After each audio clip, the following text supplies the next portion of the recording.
Grabe no, 200. Pala ning MP101 o 101. Ano niya power yun, diretso sa kanila.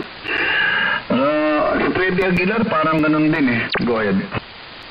Iyon, Freddy Aguilar, no? Anak, ina, kapitbahay.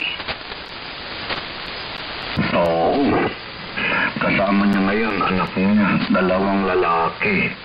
Si Jonan, tsaka si Jericho. Jericho, ang galing mag-gitara na. Ang drummer nila dati, si napaiba ng landas si Megan. Megan yung babae. Drummer talaga yun. Nag-ano siya ba? Nalulong. Matindi yung partner kasi niya ngayon. Dating waiter ng waiter ba o bartender yata dati ng bar ni Freddy Aguilar, ka Freddy's. Go ahead. Kyusil, tama ka doon. Nakailang pasyal ako doon eh. Ang latest na marites ko sa kanya, Bamer, nalulong sa bisyo, Bamer. Kaya nga, yun nga ang kinakagalit ni ka Freddy. Untik na niyang patayin ang ayaw niya dun sa lalaki. Go ahead. Kaya ganito, no, narinig ko yan na marites, Bamer, sa Siargao pa, Bamer, sa Siargao. Meron kasi kaming mga kaibigan sa Siargao na merong bar. Nagwala daw yan doon. Doon ko nalaman na nag-ano pala siya. Nagbisyo-bisyo ba. Nagwala daw yan sa Siargao. Tapos nakilala, hindi na lang pinatulan. Roger. Maayos yan, Bisaya, si Megan. Maayos kumanta, nagsusolo, soloista, siya nagigitara, siya kumakanta. Tapos pag nag-drums, maayos din mag-drums. Hindi naman magaling pero maayos.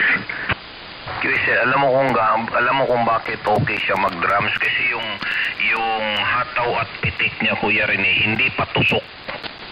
Ano? Di ba, yung ibang drummer pag tumitira, patusok. Hindi maganda yung patusok eh. Ganon yung observation ko, ha. Roger, pero maayos. Magaling din kumanta yun. Kasi yung dalawa niyang kapatid na lalaki, kumakanta yung nagigitara, si Jericho, pero si Bunso, ang tawag nila doon eh. Tawag namin doon si Bunso. Pero mas magaling kumanta si Megan. Over. Yun, baka meron pong iba dyan. Share lang po. Gandang hapon po. Tuloy. Ayun, bati lang po sa inyo, Kapitan, pati kay Tito Bamer. Magandang hapon po. Tango Papasera po ng Lucena City. Okay, TPS Lucena 5910 dB. Bamer, take it. Ay, Teo, magandang hapon po dyan sa Lucena. Malakas po yung signal nyo. Abot po kayo ng 15 dB. Ang audio, booming. Roger, likewise 20 dB kayo, nag-25 pa. Ayun, balik ko sa usapan nyo. Pinakikinggan ko yung pinag-uusapan nyo eh. Baka meron kang imamarites dyan para naman madagdagan. Ay, hindi ko po kilala si Megan. Go ahead. Ang kilala ko po ay si Megan Yang ba yun? Megan Yang? Yun, Teo. Yung Pilipina din yun, Negative, imported man yun, Teo. Imported po ba yun? Mahilig pala ito si Teo ng imported, Bamer. Mga palang hilig nito, mga Brooke Shields. Pwede. Mga buke, mga kulay, yung blondie, parang ganon. Mga Jolina Jolie. Si Jolina Jolie. Ano ba yun? Hindi naman Amerikana yun? Si Jolina Magdangal. Babe? napatawa si Tio. Jolina magdangal. Ayun yun, si Jolina.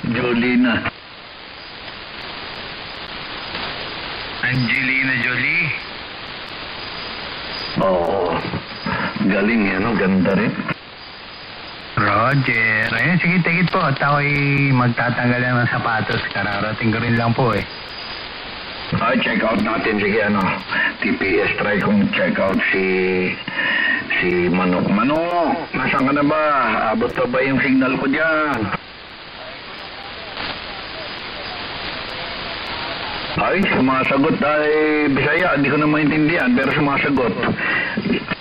Silo, sumagot siya kaso nasa pawan mo. Manok, sana yung location mo, Manok?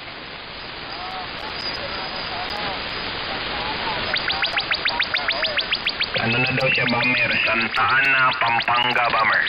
Ay, malapit na siya. Santa Ana na, Ragier. Oh, ingat-ingat, Manok. Ingat-ingat. Baka abot yan kay Palikero.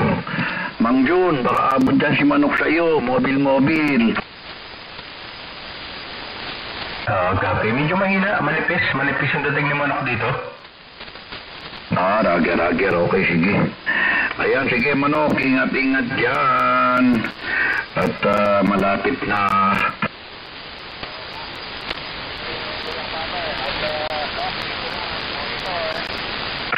Rinig ka dun sa kanya, Bamer, kasi sumasagot talaga siya sa dulo ng transmission mo. Rager, naririnig ko naman yan sumasagot. Kailang medyo malabo rito. Maingay kasi dito eh. Buti nga wala yung solar flux. I love your style. Diba? Go ahead ka dyan. Magandang hapon. Go ahead po, yung nagmamagandang hapon po. Magandang hapon, Kap. Go ahead po, go ahead. Sinong kopya po? Sky King. Giatay. Abin ako kinsa nga purimer. Roger, sige, Kap. Bati lang diya. Ita, Chard. Lamat, Chard. Kauwan dia sa inyo, Chard. Kusog kayo sa mo. Init ka din, eh. Dini, uwan kusog kayo. Roger, sige, mau ba'y pagabot. Salamat. Okay, Chard. Thank you. Manong Jun, nandiyan ka pa? Palakero. Good. Dito pa. Yung tubo ba na nabibili natin sa DX Engineering, okay lang yun? Copy mo, kaso mahal. Mahal ang tubo sa kanila. Yung 572B para doon sa maliit na amplifier, 180 yung pares. Pero 180, pwede na yung pagka ganun. Pero tingnan mo sa kwan, sa RF parts, kung meron, para mas mura yung sa RF parts, gawin. RA parts, no? Tingnan ko. Kasi pagpitik mo dun sa DX Engineering, meron sila, pero yun, 180.